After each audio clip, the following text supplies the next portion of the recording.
Hi, this is Jerry with I Love RV Life. Wow, do I have an exciting new product that I want to share with you that is a substantial upgrade.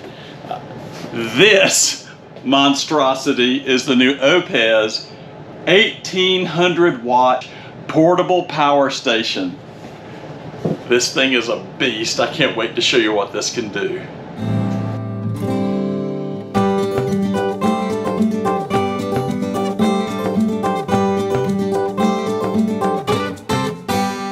Well, hi, it's Jerry with I Love RV Life. Okay, I'm going to cheat a little bit. This is the empty box with the new Oupes portable generator, the new 1800 watt portable generator. This is what it really looks like. This is all 36 pounds of the new Oupes 1800 watt generator.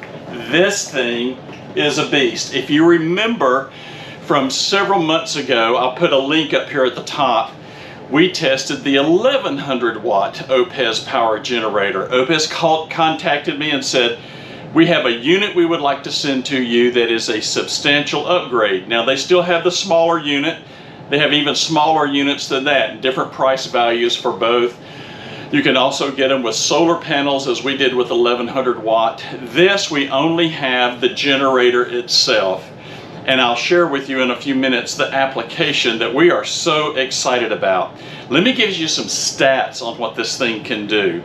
It's 1800 watts of AC capacity through the inverter. We're going to test that and see how true that is. We're going to really put it through the paces. 4,000 watts of peak. Why is that important? Well, let's say you have a refrigerator that you want to power off of this unit, and that compressor kicks, and you want to be able to have that surge handled by the inverter component of this device, and then when it ratchets back down in a couple seconds, still operate and not trip the unit out. So 4,000 watt of surge capacity, 1800 watts of actual rated power. We're excited about that. On the 12 volt side, it has a 10 amp capacity. It also has USB ports on it, USB-C ports on it for charging. This thing is just absolutely incredible, and then a big powerful LED light on the back. Let me show you all the inputs this has. Look at the inputs that we have on this unit. First of all, we have 320 volt AC units. These can also be set up for either 60 hertz or 50 hertz, depending on what you're purchasing. These can operate at 1800 watts total. That is quite substantial. Again, 4,000 watt total surge capacity. We also have 12 volt, 10 amp AC adapter. This is your typical cigarette lighter style adapter. If you have 3.5 jacks that you can plug in here for various types of accessories, you can plug those in here. Also 10 amp rated. USB-C ports, which are rated at 60 watts. And then you also have USB-C ports, and these are rated at 3 amps. You have input ports for charging the unit. The supplied 12 volt adapter that you can charge from your vehicle. They also provide a power brick that will charge this unit. You can also plug in 2 100 watt solar panels into this location as well. Operation is simple. Power button.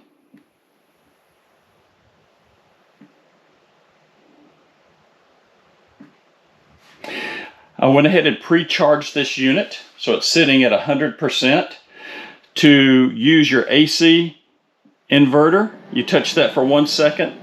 It will come on and show you how many hours is remaining since we're not using this device in any fashion. You can see here that we still have our total capacity left. Pressing that button for 1 second, and then to turn on the DC portion of this as well, push for 1 second, and it will show you both your output wattage as well as how much time you have left, showing your USB-A, USB-C, your car charger outputs, and of course what you're getting from the accessories here as well. Super simple to operate, very, very, very, very easy. Press the power button, hold for 3 seconds, and it will turn right back off. As I shared, Oupes provides 3 different ways that you can charge your unit. They provide, with the portable generator, this power brick took about 4, almost 5 hours to charge this unit up from just, I think it was sitting at about 10% when I first started playing with it. So that's not bad at all. And then they also provide this adapter that you can plug into your 10 amp cigarette lighter that you have in your vehicle, that accessory port, and you can charge it as well. And it can take, depending on your drive time, your alternator, those types of things, 6-ish plus or minus hours, depending on what kind of output you have out of your cigarette lighter adapter. That is just an absolute perfect application for this unit. So let me share with you about how we planned on using this. When Oupes contacted us, they said, would you like to look at this? And I thought, well, we've already looked at the 1100 watt generator. It kind of met our needs for some of the things that we like to do with our RV travel. Mostly if we're outside the unit and we're doing things. I wanted something that we could use in a different fashion, and I think this is going to be absolutely the bomb for that. I'm really excited about it. We often travel, we try to follow what we call the 330 rule, 330 miles of travel or 330 in the afternoon, whichever comes first. But I must tell you, this year and last year, we break that rule all the time. Maybe not the 3:30 in the afternoon mark, but the 330 miles. We seem to be traveling more from destination A to destination B. So sometimes we're looking at 7, 8 hours on the road, and that's a long drive. What do we need to do in the middle of that trip? Well, after about 3 or 4 hours, we're going to pull over, especially if we leave early in the morning, and we're going to have a nice lunch, 20-30 minutes for a leg stretch, bathroom breaks, all those types of things before we hit back out on the road. So that 30 minutes is kind of critical. But with this fifth wheel that we have here, we're not able to power all the devices that we have from the systems that are on board. Let me share with you what we do have. For our residential refrigerator, we do have 2 batteries that are wet cell lead acid batteries. We also have 200 watts of solar power. That will run that refrigerator, and on a good sunny day, by the time we get to the campground, even if we're traveling 7 or 8 hours, the batteries are completely full because the solar panel has continued to power the refrigerator and do everything that we need. So we can run our slides out, we can put the hydraulic jacks down, we can do all that. What we don't have, and this is what's become that lack of convenience, is the way to be able to pull over for that 30 minutes and do things like run the microwave, or if we are pulled over at a Walmart or some side spot that we had to stop for the night on like what we call a hot shot run, where we're running 7-8 hours, pull over for the night in some location, get up the next day, run another 5, 6, 7, 8 hours. We don't have a way that evening to be able to just take care of just the basic needs that we have without cranking up a gasoline generator. We have one, but sometimes running that gasoline generator is not convenient, or worse, it's not even allowed wherever we might be. So by being able to have 1,800 watts and about 34, 35 pounds, with a 4,000 watt surge, we can do a lot of things. We can do a lot of things. We can run our microwave. We're going to test that and make sure. Our microwave is 1,500 watts of input, should work very well with this, 900 watts of output. So it's the 1,500 watts is what broke the 1,100 that we have. We just could not run it. In the test, we used that in the gateway. We're now in the Montana. I could set that microwave to cycle. I could say put it on 50 or 60% capacity. It would run for a few seconds, turn off, run for a few seconds and turn off. This microwave doesn't work that way, so I'm not able to make that 1,100 watt work. Next morning, I'm going to want to have coffee. Joan's going to want to have coffee. We might want to have some toast. Might want to do a few other things. I need electricity to do that. And I don't want to borrow from our batteries, or I don't want to borrow from our refrigerator. And I don't have an AC outlet that I can do that. I'm going to have to use the regular AC outlets just like I'm plugged into shore power. Now, I've got a trick for that, so I'm really excited about putting this through the paces. The other thing that we're going to do with this unit is, what if we needed to do something like some minor repairs where we're out on the road, run a regular electric drill? What if we wanted to run something like a skill saw? Those types of things we're going to try as well. So let's put this thing through the paces and see how it's going to work. Let me show you what I've done. You'll notice that there's no light on in the refrigerator, and there's a reason for that. I don't want this unit to be running the refrigerator. I have a separate application for that.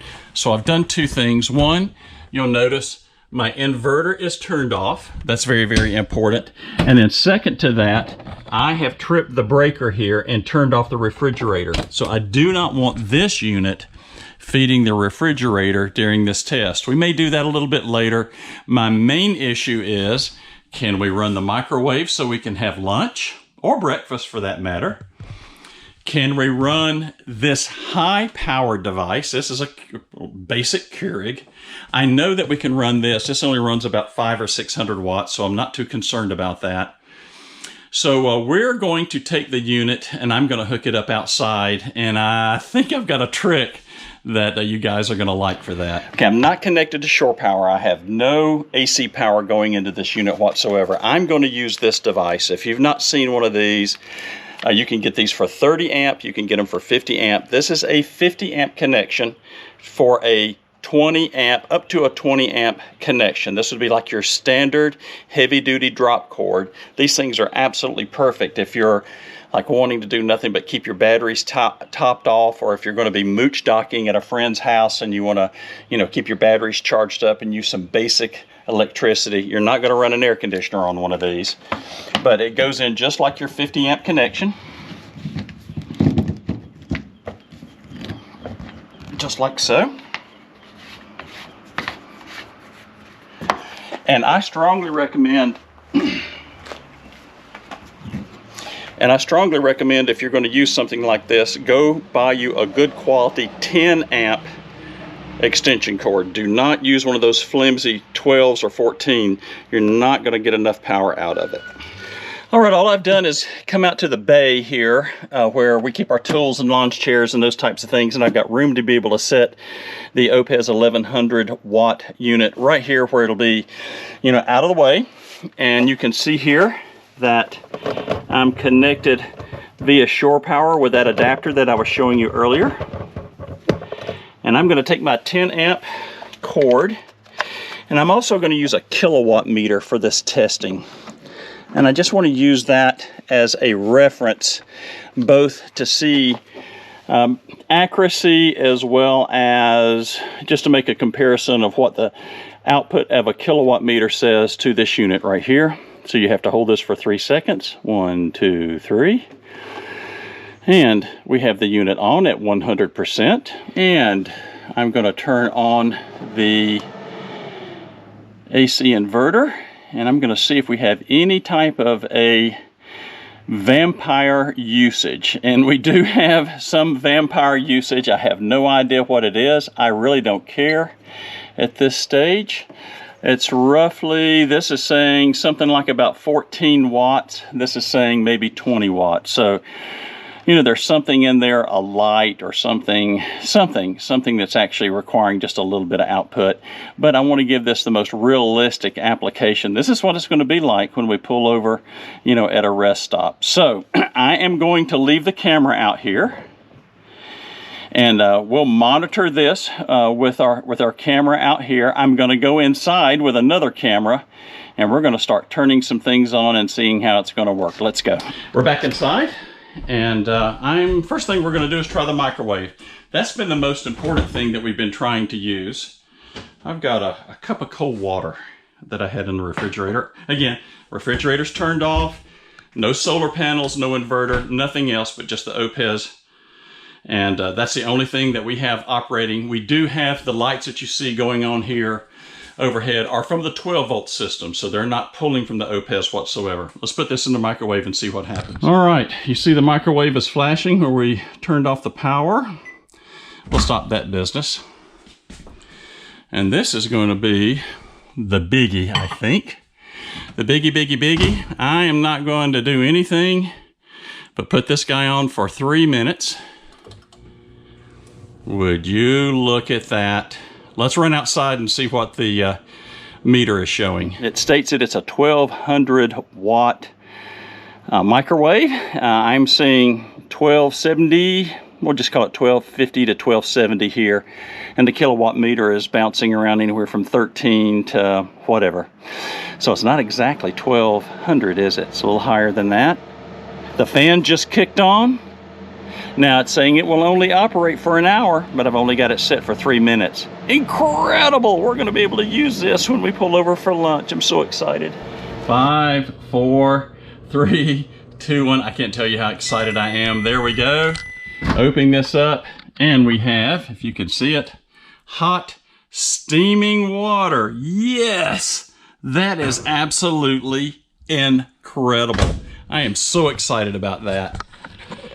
So now, what does that mean? Well, when we pull over for lunch or we get up for breakfast in the morning, we can have pre-prepared foods that we might have made while we were at the campground. So we could have fajitas, we could have frozen meals, we could have any of those things. Good hot food instead of just a basic sandwich or that tuna fish in the pouch. I'm excited about that, but what if we got up in the morning for breakfast? Well, let's see. The Keurig is a power hog. It is an absolute power hog. This isn't too bad, 500-600 watts. I'm wanting to say this thing here runs about 12 to 13, something like that. We're going to put it on, see how it works, and see if Joan can have her some coffee in the morning. So I'm going to power it up. Now I'm going to do this worst case. If you hear, it's going to draw water, and then the other thing it has to do is it has to start heating it. Heating that water is the killer with these things when you're using a portable device.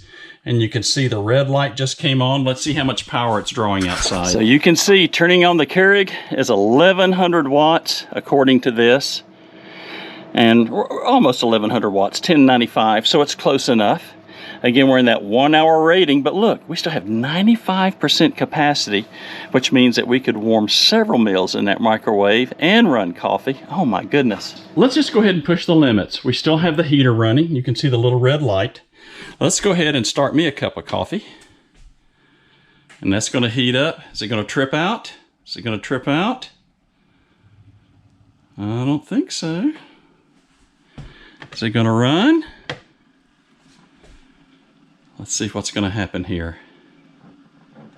Oh my goodness, here it comes. It's making noise.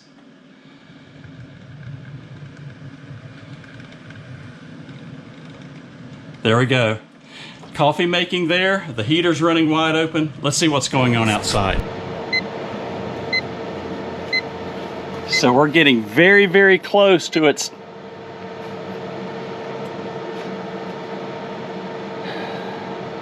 well, we were getting close to its top of its capacity. It was running 1600 watts about the time that I hit the button, which means that now that it's gone to only, let's see.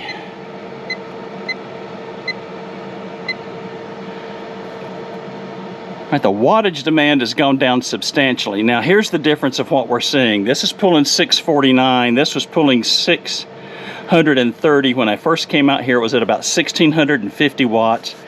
It was beeping, which was probably a warning we're getting close to the top, but it was still operating. Let's go see if we got coffee inside. So we're at the top end of the capacity, but it'll run like a champ. Would you look at that? 2 coffee pots off this thing at the same time. That's crazy. So this would be the boondocking overnight in a parking lot somewhere set up, not in the peak of summer, because I'm not going to be running the air conditioners on this device. I would have to have the, the portable generator for something like that. Just not going to have enough capacity long term to be able to run an air conditioner off of this unit.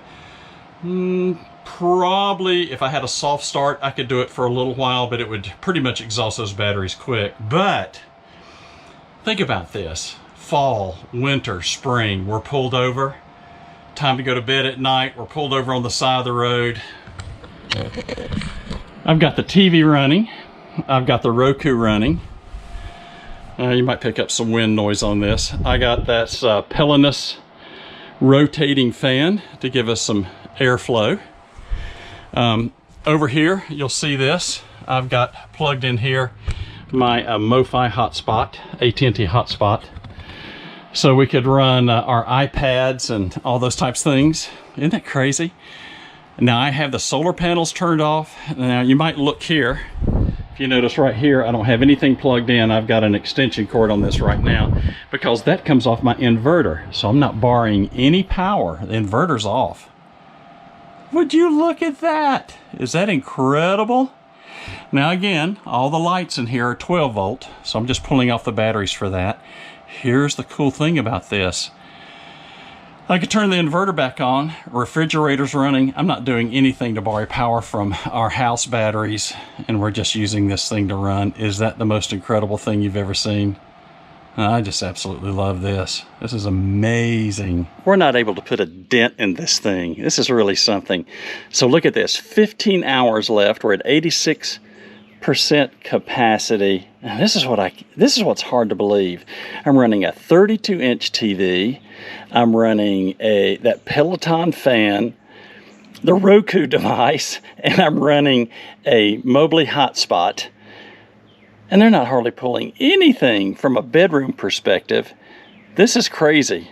Absolutely crazy how little power this is requiring and how much we're going to be able to utilize this device. The fan's not even running in it. We could run this thing 4 or 5 hours that night, get up the next morning, still have plenty of capacity for microwave, coffee, anything that we wanted to do. Haven't thought about doing this till just now. My thought is, what would happen if we were out traveling about and my household batteries are getting weak? Let's say we've had a really cloudy day in travel and I just don't have enough oomph to be able to maybe keep the refrigerator running from the night. What would it look like? Now, we've used it, let's just say we've used it through the morning or we've used it through the evening to cook and do those types of things. We're going to be going to bed. I need to keep that refrigerator working through the night. But I'm going to do this worst case. I'm going to do it with a hot refrigerator. That's right. This refrigerator hadn't been turned on in 2 weeks. And it's not cool. It's not hot either. But it hadn't been turned on. So we're going to go worst case on this bad boy. And I'm going to flip the switch, see if it's going to work. And we'll go see what the power demands are. We're going to turn it on.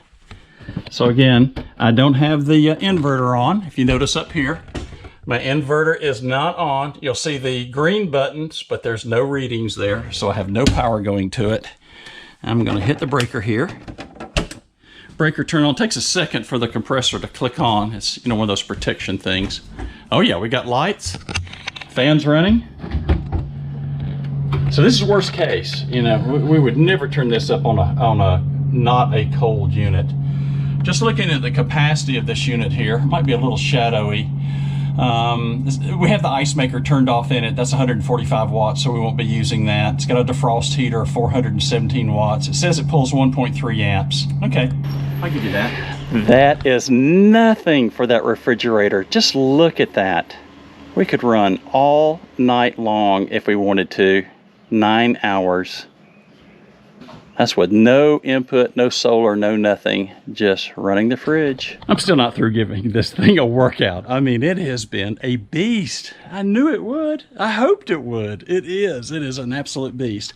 All right, so here's the scenario. What if we were somewhere like in a campground or something like that, and we had to do some repairs on our RV or somebody else was nearby, and we didn't have electrical connection. I want to see how this is going to work. And we're going to try things like, not a cordless drill, but electric drill. How about a skill saw? How about a cutoff saw? No big deal. Not even 200 watts. No big deal. That was a breeze. All right, let's go to something bigger. This is a Porter cable skill saw. Let's carefully do this.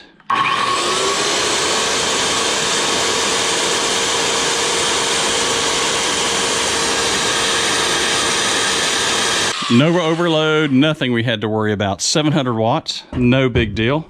Let's try, I don't know. What else are we going to try here? Oh, how about this? This is one of those Harbor Freight Special cutoff saws. All right, let's see what this guy's going to do.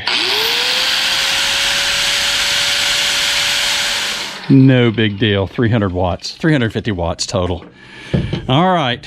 This is the killer. As I say here, the killer.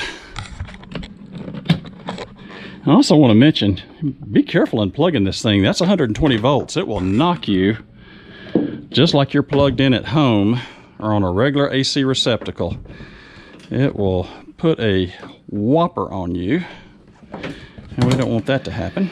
All right, these heat guns, and I use this thing for a ton of stuff. This is what makes it or breaks it, and we're going to see what this guy does.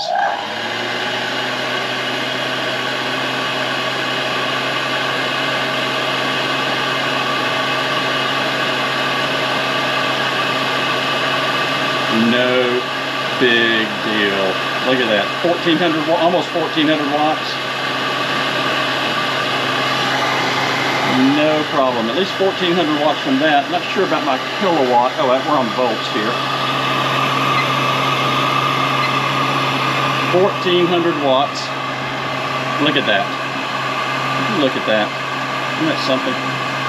Well, I know what the comments are going to be. The big question, will it run an air conditioner? I don't think so. I mean, I know what size this unit is. Sure, it's 1,800 watts. These air conditioners have quite a, a wicked severe kick. Possibly if I put one of the soft starts on it, it might for just a little while. I don't know. But I'm up here in the bedroom. This is the smaller of the two units. We'll see. We'll give it a try, but I don't have high expectations.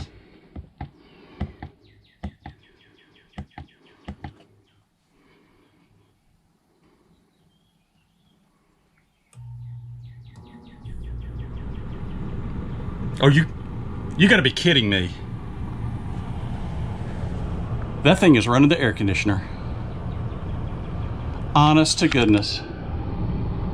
It's running the air conditioner. This is a 13.5. I know it won't run the one downstairs. That's a 15. I cannot believe it. Let's go look and see what the power draw wind is. It's got to be huge. This is the bedroom air conditioner. Okay, it's not going to run it long. I understand that. Almost 1,100 watts. Can you believe that? So let's think about this. What's the big deal about having an hour's worth of cool air conditioning? This is what's so crazy. Hot summer day, traveling down the road, heading to Florida. We can have hot meals. We can turn the air conditioner on for an hour, maybe. We only need it for like about a half hour, just enough to break the heat inside the fifth wheel. Have a nice, enjoyable time. Don't have to run a generator. Just plug this guy in and let him run. Honest to goodness, it's running like a champ, just as sweet as you would want it to run. And the air is just as cool as you would want. Amazing. That is something I would have never believed. Kicked on the air conditioner with that compressor surge. Boom, boom, boom. Didn't even hesitate. The Oupes 1800 is an amazing device. I'm going to admit something to you. I've done a lot of product reviews since we started RV Life in 2014. I've never seen anything like this. My expectations have been exceeded. I had hoped that we could run a microwave. I could hope that we could run one coffee pot. Those types of things. But that exceeded my expectations. Not only were we able to run the microwave that we have here for as long as we want to run it when we pull over, I could run 2 coffee pots, and one of those being high wattage, a toaster. Even the refrigerator is able to run, and I didn't even give it the benefit of the doubt when I showed the refrigerator running. That was from a hot refrigerator with the compressor cutting on for the very, very first time. I would never do that with this device. The refrigerator would already be cool. It only showed that it would have like 7 hours of operation. It's anything but that. That compressor is going to be cutting off and on. I don't know how long it would run. I would just have to plug in and see. It would be a substantially longer time than that 7 hours. And then showing like the job site, the temporary job site where we got to run skill saws and drills and those types of things. This thing would run hours and hours and hours on something like that. It was just quite, I'm just really, really impressed, I must admit. But this is what floored me. When I turned on the air conditioner in the bedroom, and I turned on the air conditioner in the bedroom because it's a 13,500 BTU, and that thing came on, and the unit isn't even close to being overloaded, I'm just absolutely shocked. I would just never believe that. It doesn't have the soft start capacitor on it. And the big deal is, again, when we're traveling, we want to be able to have a device that we can pull over for a short period of time and be able to have the comforts of our fifth wheel. And those comforts are hot food, the electronics that we need for that period of time. And now, what I'm really excited about is that hot summer day when we're traveling to Florida and we've got to pull over in a rest stop and we want to eat and we get inside the fifth wheel and it's hot as blue blazes. I can turn the air conditioner on and let it run for 30, 45 minutes while we enjoy our meal and not have to run a gasoline generator and make a lot of racket. Wow, wow, wow. That's incredible. Okay, well, right here is the unit. I've got it plugged in. We're at 80% capacity. The brick that we have plugged in is putting 188 watts into it. So charge time is going to be pretty short. We didn't even take 75% of all these tests that I did for you today. And those were real time. Those tests that I did, I only used about 25% of the capacity of this unit for the short periods of things that we would be doing. Now, where do we go from here? We're going to be going to Florida in about 4-ish weeks, 3-ish, 4-ish weeks from this video. And we're going to go out on the beach. And I'm taking this unit. We're going to be running the blender. We're going to be visiting our son. He's got an electric grill on the back of his apartment. We're going to take the electric grill with us and grill out on the beach. I've got a big boom box so we can play the tunes out there. We're going to plug that in. And I'm going to put this thing through the paces at the beach. So you're going to have to just wait for that. I'm equally excited. Do I think that this is going to fail? Absolutely not. After what all I put this unit through, this is just absolutely incredible. Okay, so now you've seen it. You've seen me put it through the paces. You see this thing really works. And I said it was a beast. It's a beast. Where can you get yours? Well, in the description of today's YouTube, you'll have a link that you can go to purchase this unit. Also, if you go to ilovervlife.com, you can also find links there and some more details about this. But we can take this unit even further. Oupes also sells portable 100-watt solar panels. That's right, 100-watt solar panels. And this thing has ports for 2 of them. Isn't that exciting? So I've got 2. So when we go to the beach, I'm probably going to bring those along too. And we're going to give this guy just 1 watt 4 out on the beach in Daytona. This is going to be incredible. Well, I love doing these types of product reviews. I really love the Oupes 1800, but equally, I love RV life. I hope to see you in our travels.